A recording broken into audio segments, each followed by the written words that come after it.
মা মা ইলিশ মাছ এনেছি। কি হলো? তুই সামনে আয় দেখি। তো অনেক বড় ইলিশ মাছ এনেছিস, ডাব ইলিশ করবো। আজ বানালাম নতুন ডাব ইলিশ। প্রথমে ইলিশ মাছটা কেটে বেছে ভালোভাবে ধুয়ে নেব। এবারে একটা বড় ডাব কেটে তার ডাবের জল বের করে ডাবের শাঁসটা আলাদা করে মুখটা বড়ভাবে কেটে নেব। শিলে পোস্ত, সাদা সর্ষে, কালো সর্ষে, কাঁচা লঙ্কা, ডাবের শাঁস, নুন একসাথে বেটে নেব।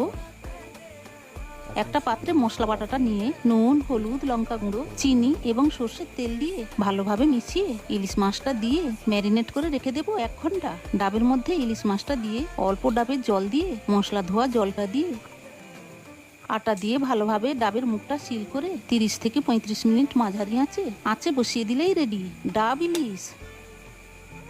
বাবু রে, খাবি আয়।